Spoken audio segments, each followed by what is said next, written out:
In therapy, I often talk about a term known as emotion regulation, which is kind of our ability to manage harder emotions in our daily life, especially as it relates to stressful situations. And today I'm going to talk about some of the strategies or frameworks that I use to develop more bulletproof emotion resilience against the stressors of your daily life and make you feel a little bit more resilient in your life. Hi, if you don't know me, my name is Dr. Parky. I'm a clinical psychologist licensed in the state of Ontario, and I've been practicing and studying evidence-based mental health for the better part of a decade, and I'd love to share some of that information with you.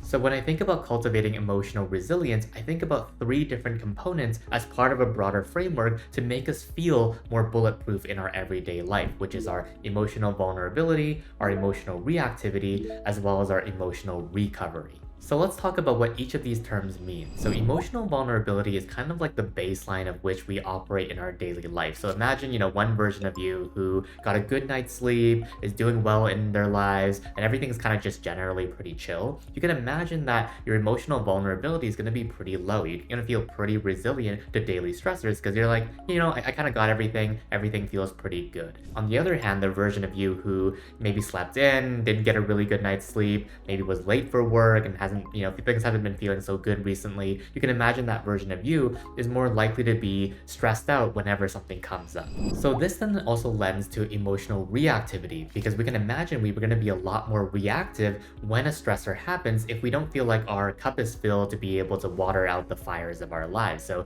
in that context, when a stressor happens, we're going to go from 1 to 10 or 1 to 100 because we feel quite vulnerable in our daily life. So that's going to be one part of emotional vulnerability, which is kind of our baseline, and the second part, how reactive we are when a stressor occurs. Finally, recovery is after the reactive event happens, how long does it take us to get back into our usual baseline? So for some people, they're able to kind of brush it off pretty quickly and kind of go back to baseline pretty quickly. On the other hand, there are some people who will carry that stressor with them for the rest of the day and into the night. So in that context, the recovery is going to take a while. So today we're going to talk a little bit more about how can we reduce our emotional vulnerability, reduce how sort of reactive we are to stressors, as well as how do we support our recovery so that we don't allow for these things to kind of linger and persist for longer than needed.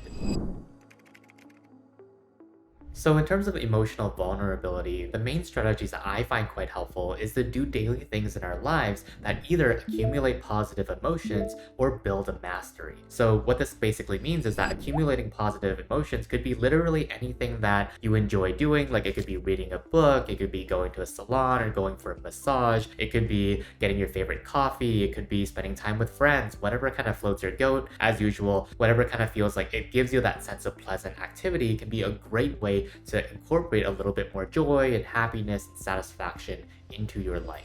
On the other hand, building mastery are the things that give you a sense of accomplishment. They make you think, wow, like I can do all these different things, I feel accomplished in my daily life, which then makes you feel more resilient because you feel yourself as a bit more of an accomplished person. And this could be big or small depending on what feels right in your day-to-day. It could be even as simple as doing a chore, making your bed, it could be learning a new language or doing well at work. All those things help build up that building block of mastery for you to feel both resilient in your daily life and by also accumulating positive emotions, give you that sort of positive feeling to be able to fight against the negativity of daily stressors. So by reducing emotional vulnerability, that's already going to be a great step not to just reduce your baseline and make you feel better on a day-to-day, but it's also going to make it less likely for a reactive event, a stressful event to really cause a lot of distress because your baseline's lower. So the amount of tension and distress it's going to cause is just naturally going to reduce. But there are still some ways that we can manage when that reactive sort of feeling hits. How can we mitigate it so that it doesn't have as much impact in our daily life?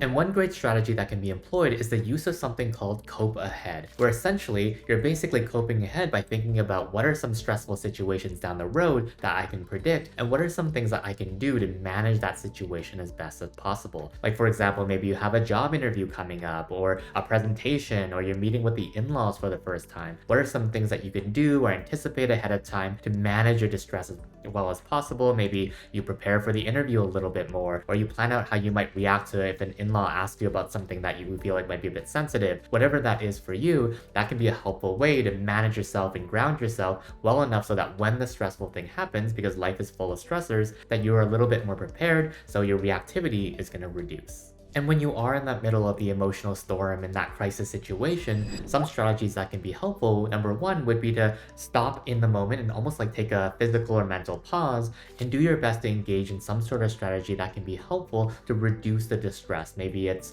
for you deep breathing, maybe it's splashing your face with some cold water, maybe it's some sort of relaxation exercise or intense exercise, whatever that is for you to help bring that down a little bit, to be able to access some of the sort of wisdom that you have. Maybe it's a plan to manage that situation. Maybe it's just validating your emotions, just saying, you know what, it makes perfect sense that I'm frustrated because of this, or I'm anxious because of that. And that sort of validation in and of itself can be very regulating. It can help reduce the reactivity in that situation. And finally, to support emotional recovery, there are a number of different strategies that can help you go from sort of that 10 to an 8 to a 6, that 5, on that sort of emotional thermometer. And this can be, anything that feels right for you. It could be distraction techniques, maybe even, watching your favorite show or a comedy or scrolling for a little bit. It could be problem solving, like if there's something that's just causing some distress that can be resolved, it might be going into that direction, or self-soothing, maybe taking a nice warm bath or listening to music, whatever it is for you that would help you go down in terms of that recovery and supporting you to back into a nice baseline.